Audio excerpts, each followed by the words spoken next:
क्या कभी एक छोटी सी लड़ाई जिंदगी को पूरी तरह पलट सकती है?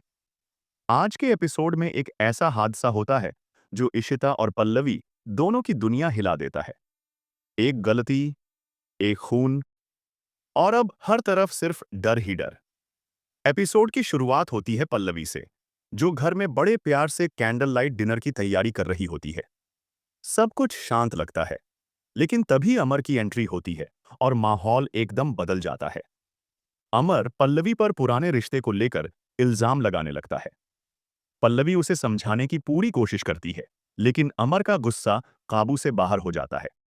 वो न सिर्फ चिल्लाता है, बल्कि पल्लवी को डराने धमकाने लगता है और उसे घर से बाहर तक नहीं जाने देता। डरी हुई पल्लवी किसी तरह इशिता को कॉल करती है और मदद मांगती है। इशिता घबरा जाती है और बिना वक्त गंवाए सीधे पल्लवी के घर पहुंच जाती है। लेकिन अमर बहुत चालाकी से दरवाजा बंद कर देता है और पल्लवी को बंधक बना लेता है। इशिता को कुछ गड़बड़ लगती है। वो घर के अंदर जाती है और पल्लवी को बचाने की कोशिश करती है। इसी दौरान अमर और इशिता के बीच हाथापाई हो जाती है और अचानक धक्का मुक्की में चाकू अमर को लग जाता है। खून देखते ही इशिता और पल्लवी दोनों के पैरों तले जमीन खिसक जाती है। अमर वहीं बेहोश होकर गिर पड़ता है।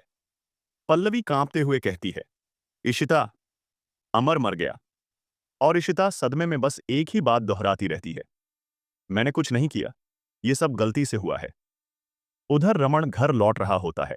आसमान में बारिश शुरू हो जाती है और इशिता अपने हाथों पर लगे खून को देखकर पूरी तरह टूट जाती है। पूरा एपिसोड रमन लगातार इशिता को कॉल करता रहता है, लेकिन इशिता का फोन बंद आता है। पल्लवी सदमे में है और बार बार कहती है, हमें अमर की लाश छुपानी होगी। इशिता साफ मना कर देती है। वो कहती है कि पुलिस को सब सच बता देना चाहिए, लेकिन पल्लवी डर जाती है।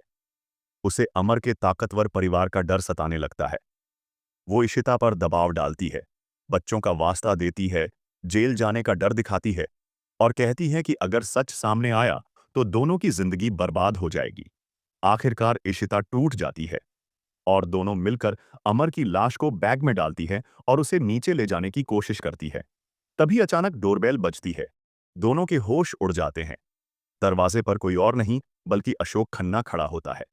पल्लवी बड़ी मुश्किल से उसे बहला फुसलाकर वापस भेज देती है, लेकिन इशिता का डर और बढ़ जाता है। उधर अभिषेक इशिता की लोकेशन ट्रेस कर लेता है।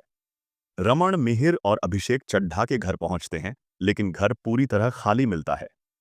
वॉचमैन बताता है कि एक औरत बड़ी सी बैग लेकर यहां से गई है। ये सुनते ही रमन समझ जाता है, कुछ बहुत गलत हो चुका है।